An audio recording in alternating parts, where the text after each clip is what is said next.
dipersembahkan oleh Luak hitam baru, nggak kemanisan, mantap! Selamat malam para pemirsa, ketemu lagi di Hot Room dengan saya Hotman Paris. Beberapa tahun belakangan ini karena saya sudah sukses sebagai pengacara, saya sering memberikan nasihat kepada generasi muda bahwa salah satu teknik untuk sukses adalah harus berani membangun nyali. Tapi kali ini ada putra Indonesia yang nyalinya kelewatan. Bayangkan seorang sarjana matematika bisa traveling ke luar negeri ratusan kali, ikut di lembaga di seminar-seminar internasional, membuat penelitian yang hasilnya palsu.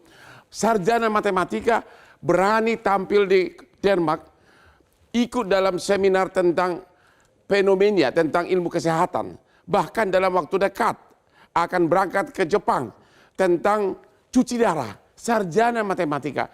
Ternyata semua yang dilakukan, yang dipresentasikan di seminar hanyalah hasil AI. Apa bukankah itu suatu prestasi yang hebat atau suatu kriminal yang hebat? Inilah Hot Room, riset fiktif, goreng integritas penelitian.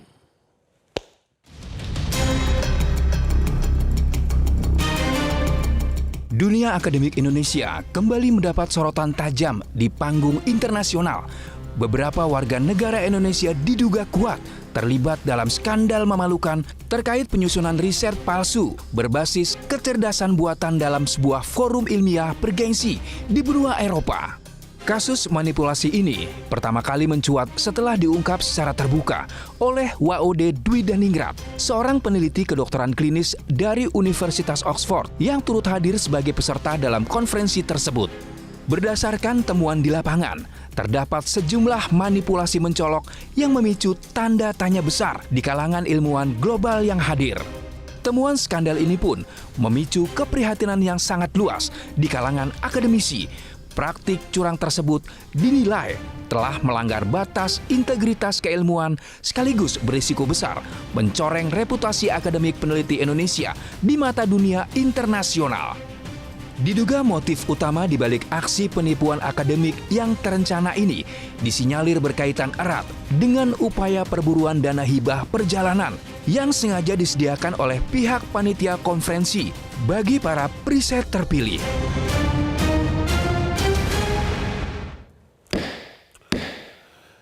Para pemirsa, banyak follower saya bertanya, Hotman itu kenapa terus hidupnya energetik, seolah-olah tidak pernah tidur. Kalau lihat akunnya jam 4 subuh udah bangun. Habis itu udah dari Bali ke Semarang, perkara-perkara besar, malamnya berdansa lagi. Kamu tahu rahasianya? Kopi luwak hitam premium. Sebelum kau kerja, usahakanlah minum kopi. Asal jangan pakai gula karena kau akan kena diabetes ya. Kopi luwak hitam premium itulah yang membuat saya sehat, segar dan siap tempur dalam keadaan apapun. Aman di lambung. Ibu WOD, halo melalui Zoom. Halo. Halo Pak. Ibu sekarang lagi posisi di Oxford ya, di Inggris ya? Iya betul, di Oxford. Saya dulu sering ngantar ya, 3 betul, anak Pak. saya ke sana untuk summer school. Oke, bisa Ibu ceritakan bagaimana Ibu bisa menangkap ada putra Indonesia tampil dengan yakin diri di seminar internasional. Bisa gimana? Kejadiannya bagaimana, Bu?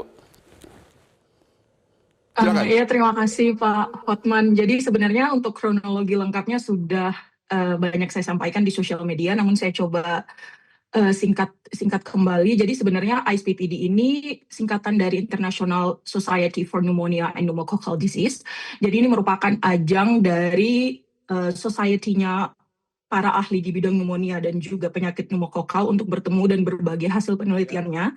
Untuk ISPPD sendiri itu dilaksanakan 2 tahun, setiap 2 tahun sekali untuk penelitian, berbagi penelitian di 2 tahun terakhir from the last ISPPD gitu ya. Pada saat karena ISPPD juga merupakan selain ajang berbagi riset, ISPPD juga merupakan ajang reuni seperti itu dengan peneliti-peneliti dunia ataupun kolaborator-kolaborator di seluruh dunia seperti itu. Nah, karena kami dari Indonesia, secara natural sangat ingin tahu siapa saja peserta kali ini dari Indonesia yang akan berbagi risetnya di ISPPD 14. Kemudian ini berawal dari platform ISPPD yang kami search Indonesia di situ. Kemudian ada 4 nama yang menarik perhatian sebenarnya. Kenapa ini menarik perhatian? Karena 4 nama ini berafiliasi atau terkoneksi dengan 4-5 abstrak sebagai first author, yang mana ini sebenarnya tidak lazim tapi sangat mengagumkan seperti itu. Jadi ini memancing rasa ingin tahu kami penelitian-penelitian seperti apa yang dilaksanakan sampai bisa mengumpulkan 4-5 abstrak seperti itu. Sehingga kami membaca lebih dalam poster-posternya dan juga menyaksikan presentasinya dan melihat ada kejanggalan-kejanggalan seperti itu. Ya, ternyata dia backgroundnya orang Indonesia itu yang tampil di seminar itu katanya sarjana matematik tapi bicara tentang dunia kedokteran, begitu? Betul, nama-nama ini background pendidikannya matematik, namun Pak Hotman, saya klarifikasi, sebenarnya kecurigaan kami bukan dari background pendidikannya, karena penelitian matematik, math juga bisa melakukan penelitian kedokteran, namun dalam koridor-koridor yang ada kolaborasi dengan ahli di bidang tersebut. Misalnya mereka melakukan penerapan ilmu matematika untuk di bidang medis, namun harus ada kolaborasi dengan orang dari medis seperti itu. Dan yang membuat kami, salah satu yang membuat kami menganggap ini ada kejanggalan, tidak ada sama sekali kolaborator medis dan juga tidak ada sama sekali kolaborator lokal seperti itu di lokasi-lokasi penelitian yang mereka sampaikan di poster-poster dan presentasinya, Pak Hotman. Apa benar bahwa apa yang dia utarakan di pertemuan tersebut, ilmiah tersebut, semua bersumber dari AI? Sumber penelitiannya AI sebenarnya atau bagaimana? Sebenarnya secara hukum, karena saya bicara sama Pak Hotman yang dari hukum ya, sebenarnya akan sangat sulit untuk membuktikan apakah poster-poster tersebut merupakan hasil AI.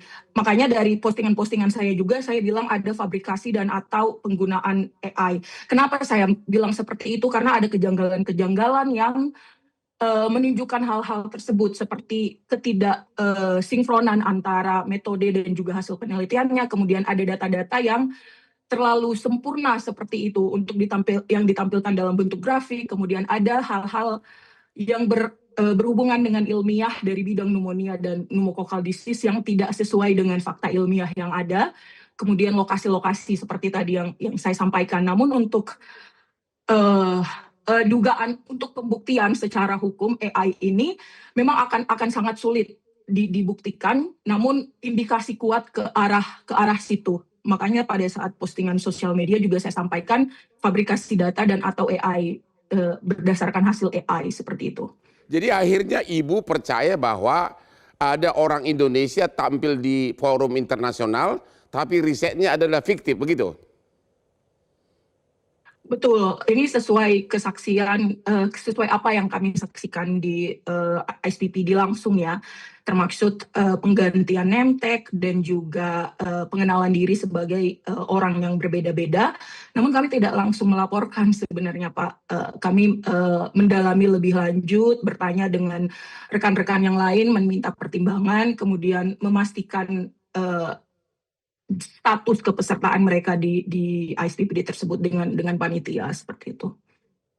Terima kasih Bu. Sementara dari Pak Agus ya, dari Lembaga Resmi Peneliti Indonesia ya, bisa Anda ceritakan kejadian ini? Ada apa yang Anda tahu?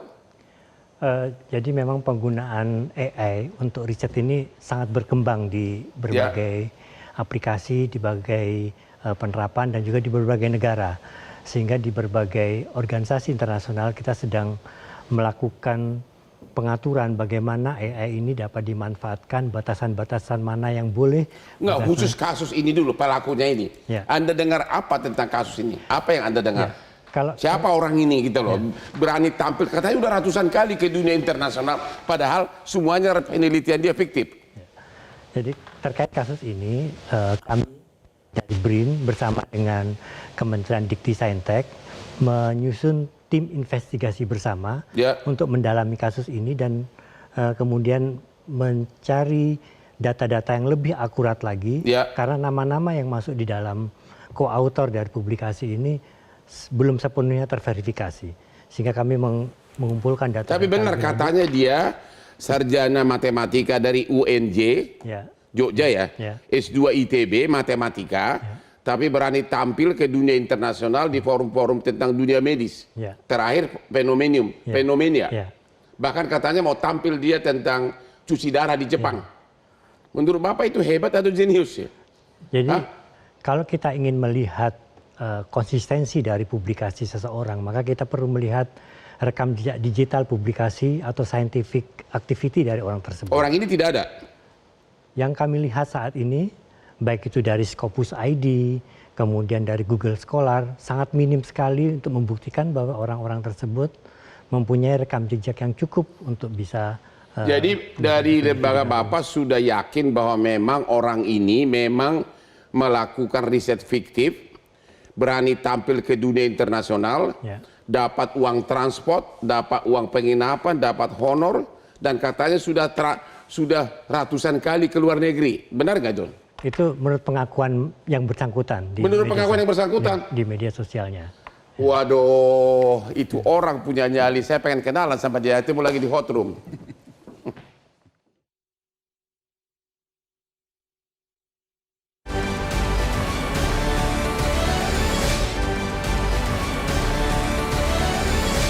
Dipersembahkan oleh Luak hitam baru, nggak kemanisan, mantap. Temu lagi di hot room Pak Lalu DPR kita yang terhormat.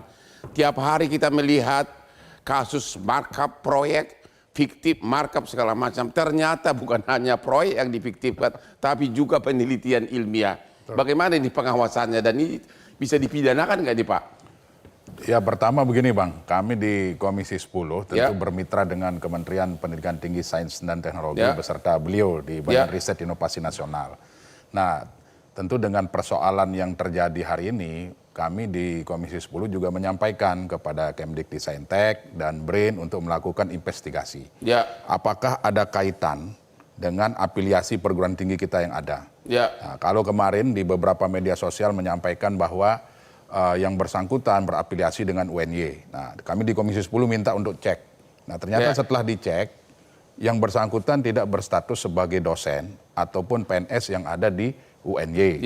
Seperti itu kondisinya. Nah, sehingga kalau dengan demikian, maka Kemdikti-Saintek tidak bisa untuk melakukan langkah-langkah lebih lanjut. Apakah ini termasuk di dalam pelanggaran secara akademik atau pelanggaran secara institusi, tentu itu nggak bisa dilakukan dan uang negara tidak dirugikan begitu. Ya, jadi ini tidak menggunakan uang negara karena memang dia adalah peneliti independen statusnya. Peneliti independen. Peneliti independen. Kalau saya salah nanti mungkin bisa disampaikan oleh Pak Deputi. Nah, melihat kondisi ini maka kami menekankan adalah integritas akademik.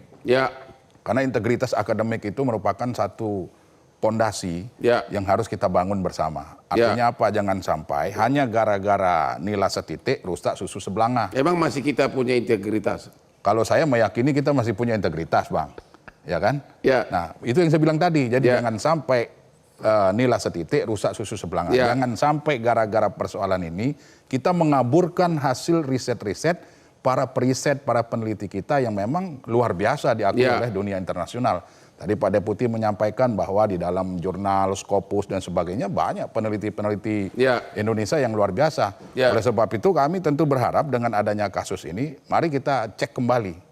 Cek dari sisi regulasi, kemudian cek dari sisi jumlah peneliti kita yang ada hari ini yang diakui sebagai peneliti negara. Nah, dan saya mengatakan ini peneliti negara. Tapi dari komisi Bapak udah tahu nggak orang ini siapa, kok bisa ke dunia internasional mengaku-ngaku ahli, dapat uang, tapi ternyata dari bukan data keahlian dia gitu loh. Dari data yang kami terima di Komisi 10 memang yaitu tadi, pertama orang ini bukan peneliti yang terdaftar di Kemdikti-Saintek maupun di Badan Riset Inovasi Nasional.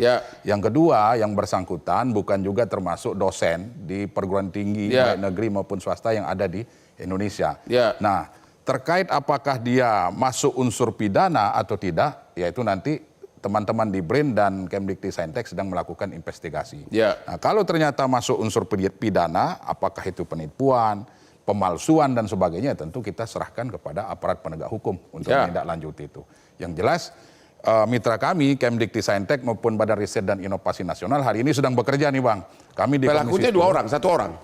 Pelakunya informasinya ada 4 orang ini. 4 orang. 4 orang. Satu grup atau satu apa?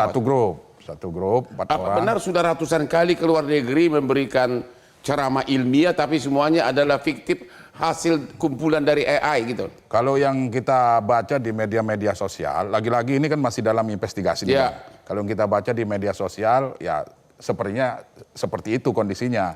Tetapi lagi-lagi mari prinsip kehati-hatian kita kedepankan. Begitu. Nah, investigasi kita tunggu hasilnya. Kami juga di Komisi 10 sedang menunggu investigasi ini baik dari BRIN maupun dari Dikti-Saintek.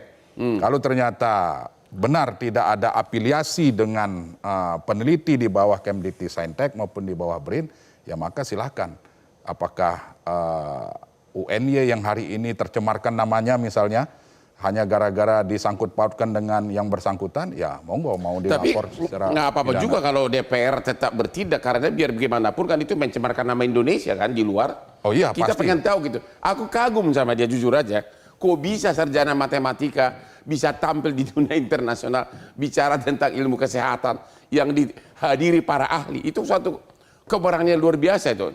Iya, saya sepakat kalau dari sisi seperti itu Bang. Artinya ternyata orang-orang Indonesia ini lebih kreatif Bang. Lebih kreatif. Lebih kreatif dari apa yang kita pikirkan. Mungkin lebih kreatif dari peneliti yang sesungguhnya gitu loh. Begitu ya? Nah, itu yang terjadi.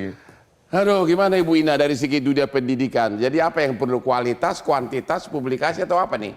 Apa benar itu semua sudah ada, ilmu itu semua sudah ada di AI, tinggal kita kumpulin, benar nggak itu?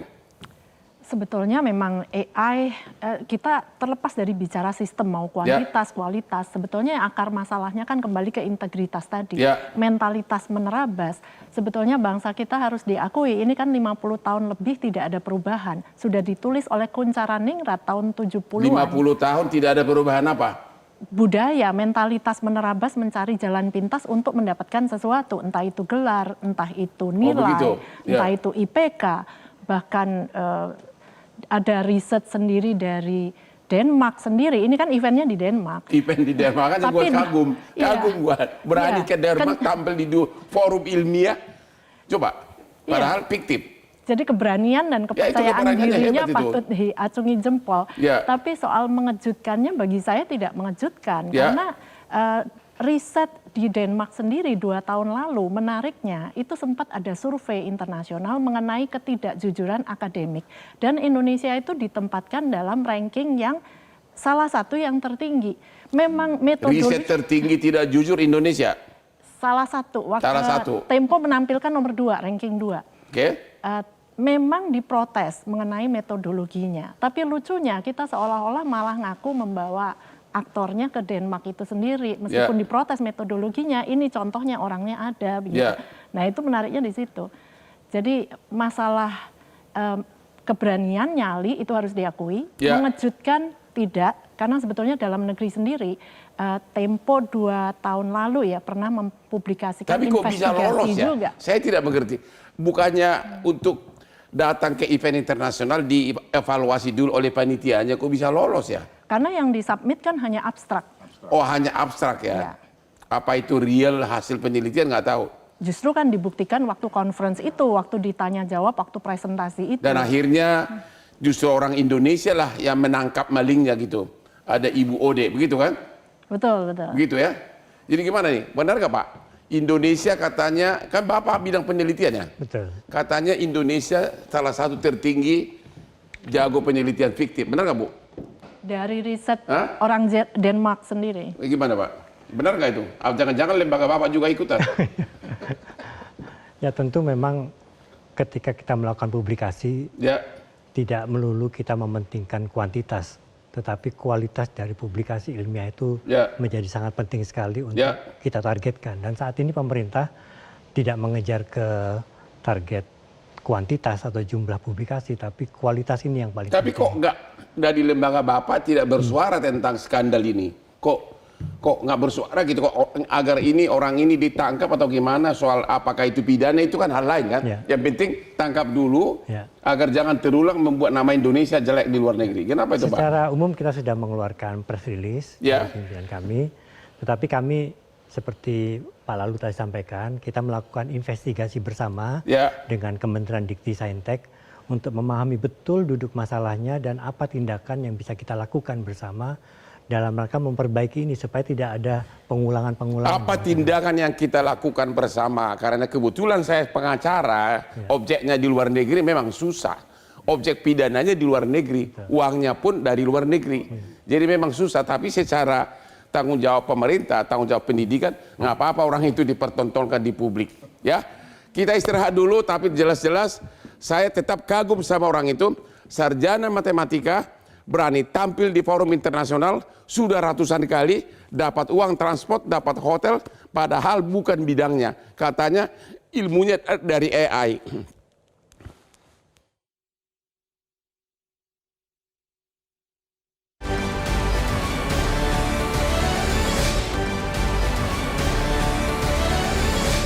Dipersembahkan oleh Luwak hitam baru, nggak kemanisan, mantap. Kopi luwak hitam premium, kopinya Hotman Paris. Saya akui, kalau kita awali minum kopi sebelum bekerja, memang benar-benar konsentrasinya dan energinya lebih konsentrasi. Saya tadi pagi bangun jam 3, saya tiap pagi renang jam 4, selalu minum kopi. Saya sama dengan mantan klien saya Prabowo, ya. Dan kamu tahu, habis dari sini, saya masih akan mengunjungi klub saya, berdansa sampai jam 3 pagi.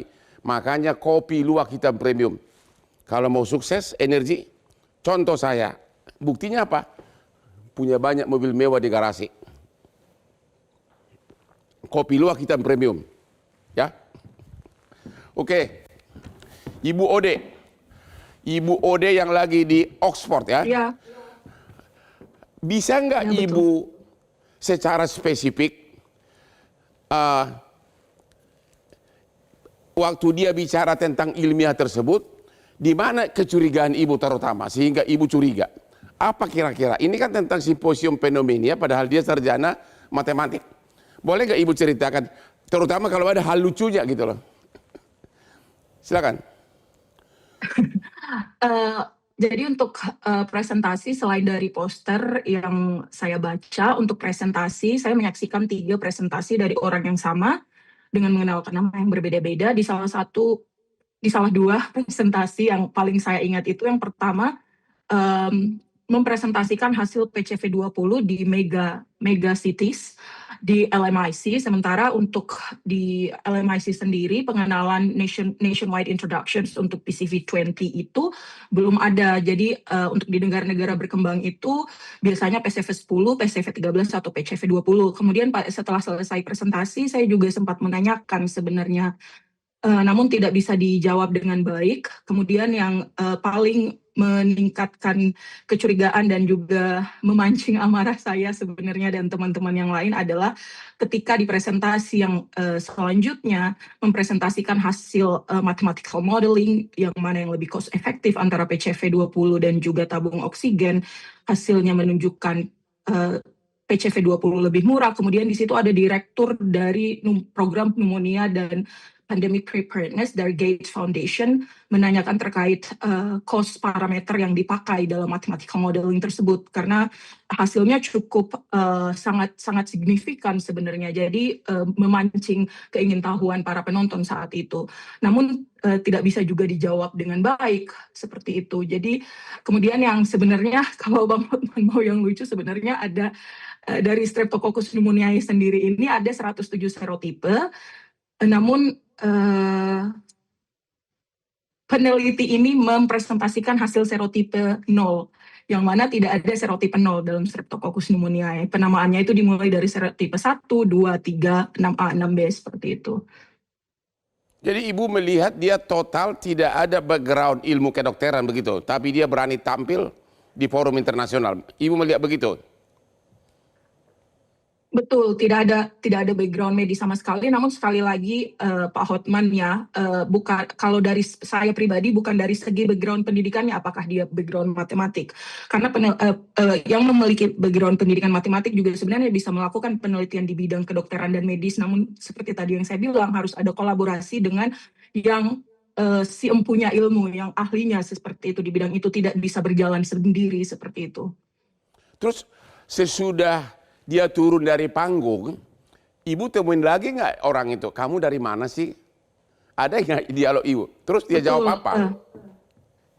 Betul, saya temui langsung orangnya. Saya kemudian meminta diperlihatkan poster-poster yang mereka tampilkan yang di-print dalam bentuk kertas ukuran HVS or slightly larger than that, tapi dalam bentuk kertas biasa seperti itu yang sangat menarik perhatian sebenarnya. Kemudian saya menanyakan summary dari poster-poster tersebut, menanyakan cara membaca grafik, arti dari penelitian-penelitian data yang didapatkan, namun tidak mampu dijawab dan hanya refer ke leader mereka yang membuat seluruh 19 poster tersebut diakui dibuat oleh satu orang, seperti itu. Apa motivasi dia apa benar bahwa dia setiap ikut seminar terbang begitu dapat duit berapa juta dia dapat dari panitia, dan kenapa bisa percaya sama peneliti dari Indonesia?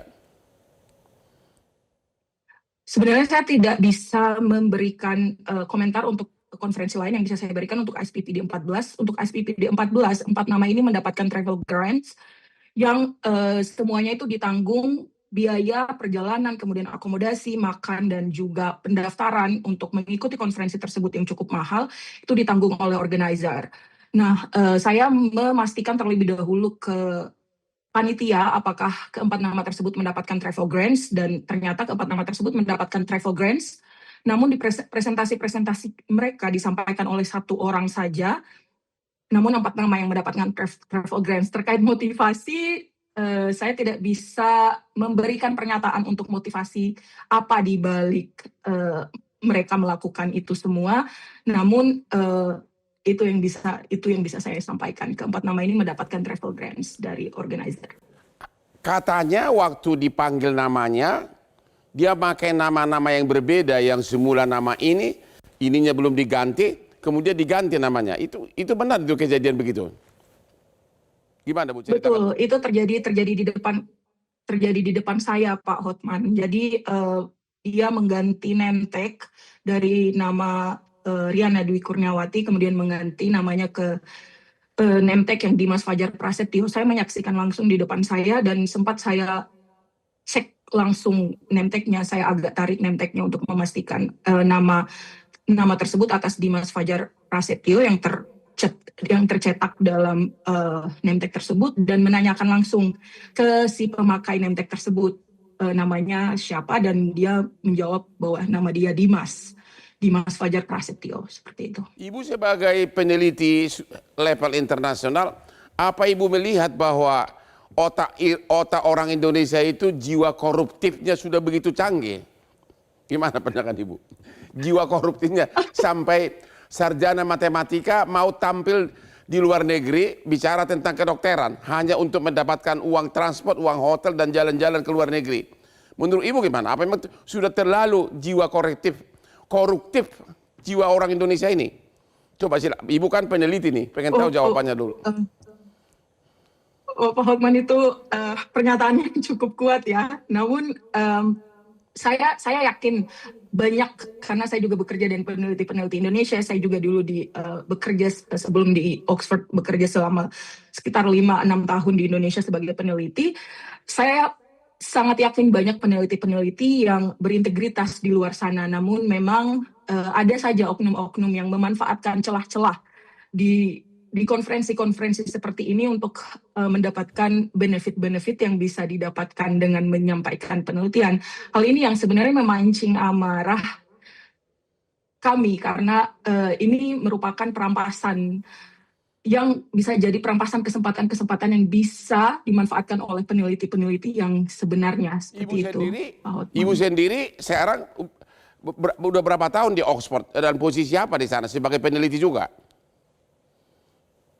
Saya di Oxford sejak tahun 2022 menempuh pendidikan doktoral di bidang clinical medicine di Nuffield Department of Medicine. Kemudian sekarang lanjut di grup yang sama di Center for Genomic Pathogen Surveillance, meneliti tentang genomics dan data science. Ibu cepat pulang lah biar kita perbaiki negara kita ini. Baru aja kasus MBG, Ibu udah lihat di TV kan? Ya, ternyata fiktif bukan hanya MBG, tapi juga penelitian pun difiktifkan. Temu lagi di Hot Room.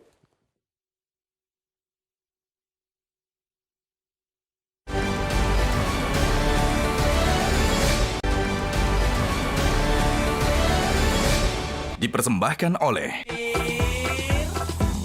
Luwak hitam baru, nggak kemanisan, mantap. Para pemirsa, kembali saya ulang lagi cerita ini, di mana ada entah 1 atau 3 orang itu putra-putri Indonesia yang sebenarnya pendidikannya adalah sarjana matematika dari UNJ, S2 di ITB, tidak ada background kedokteran sama sekali, tapi begitu hebatnya, begitu beraninya dia membuat penelitian fiktif, terbang ke luar negeri, ikut malah memberikan ceramah ilmiah tentang fenomena, tentang ilmu kesehatan di Copenhagen di Denmark. Itu benar-benar suatu keberanian yang luar biasa, tapi ternyata semua risetnya fiktif dan dia katanya sudah melakukan itu ratusan kali dan mendapat uang transport. Jadi benar-benar sehingga menjadi pertanyaan apakah memang otak orang Indonesia ini adalah otak koruptif atau bagaimana. Sekarang kita tanya dulu ke bos dari penelitian di Indonesia. Semua penelitian di bawah Bapak ya? LIPI sekarang udah dilebur ya? Betul. Jadi gimana penelitian di Indonesia ini memang memprihatinkan, bagaimana agar jangan terulang lagi seperti ini?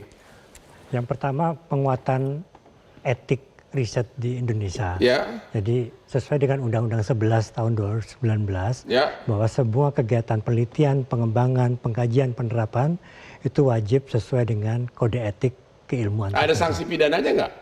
Tidak diatur. Nggak ada? Tidak diatur, tapi ada sanksinya yang diatur oleh Komisi Etik Bidang Ilmu tersebut. Sanksi apa itu? Ya diatur oleh Komisi Etik tersebut. Ya, Komisi Etik kan berarti tidak ada sanksi pidana. Betul, betul. Jadi sanksinya bisa berupa sanksi pembekuan dana penelitian kalau dia mendapatkan dana penelitian, sanksi pencabutan atas publikasinya. Itu kalau di dalam negeri. Betul. Kalau peneliti itu ternyata seperti ini berkelana di luar negeri, gimana? Nggak punya jurisdiksi dong? Ada beberapa nama yang diindikasikan dicantumkan tanpa seizin yang bersangkutan. Apabila nanti yang bersangkutan nanti kita investigasi merasa keberatan, dia bisa melaporkan keberatan. Tapi apakah untuk pendidikan masyarakat, walaupun sanksi pidananya tidak ada, bukankah sebaiknya lembaga Bapak memanggil dia bila perlu mempublikasikan perbuatannya? Bagaimana Pak? Ya, oleh karena itu kami sedang melakukan investigasi bersama. Begitu ya? Nanti kita laporkan ke DPR karena memang ini sudah permintaan. Silakan Pak, dan saya dengan sukarela jadi pengacara Bapak untuk kasus ini. Pak DPR gimana?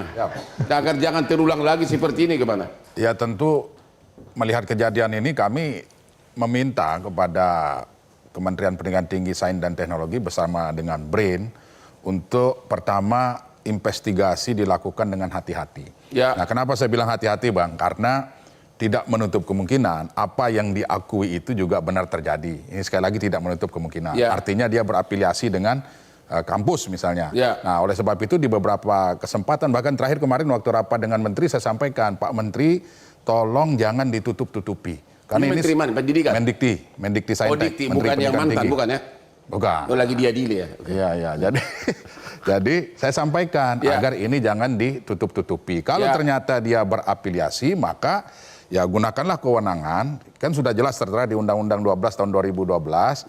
Ketika memiliki keterikatan secara institusi, maka silakan diterapkan undang-undang tersebut.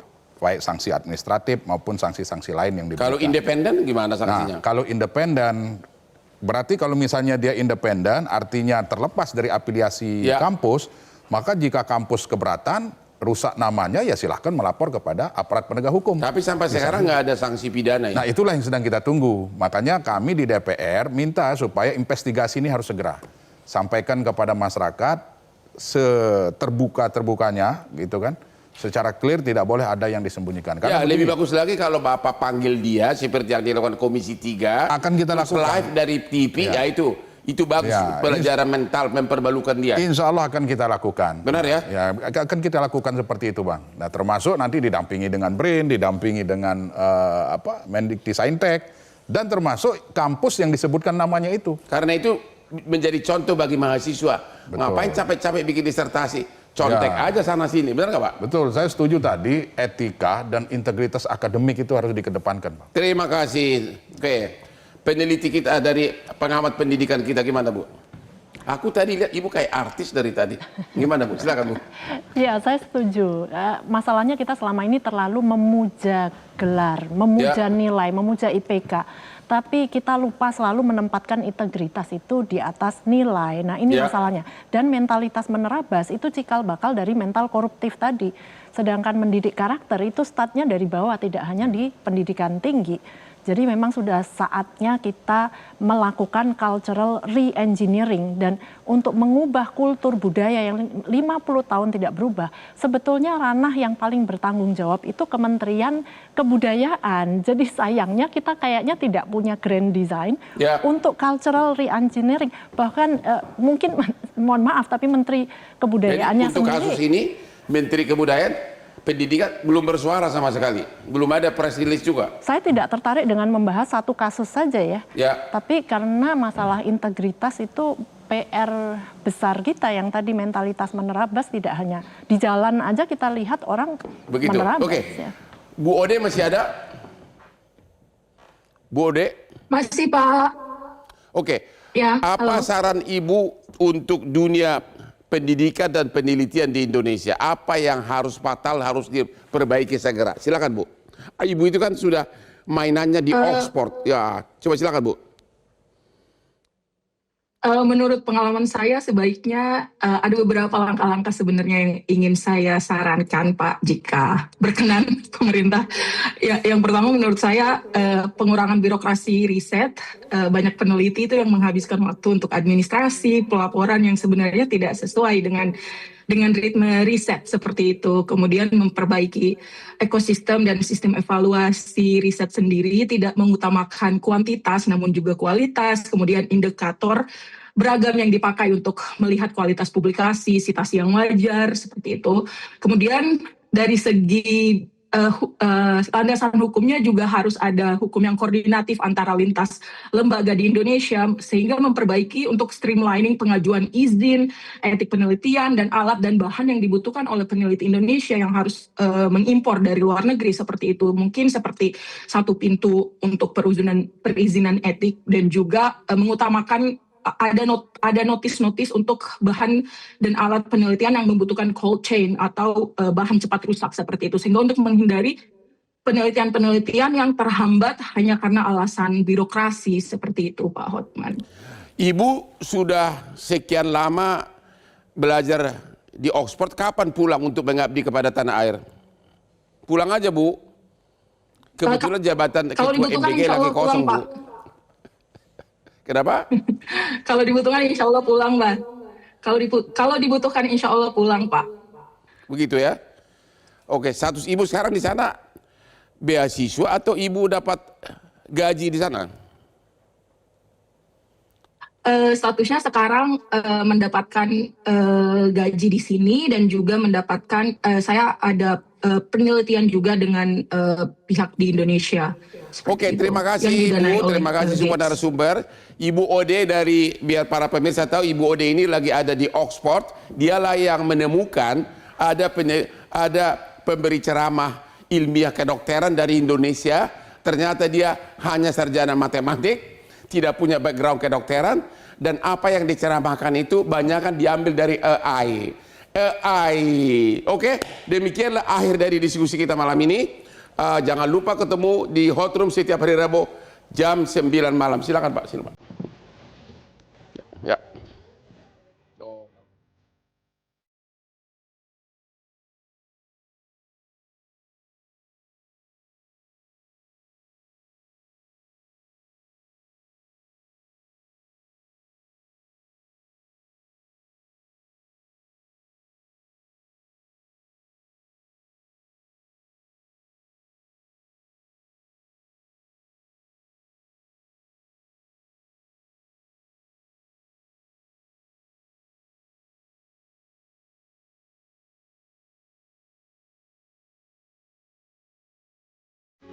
Metro TV.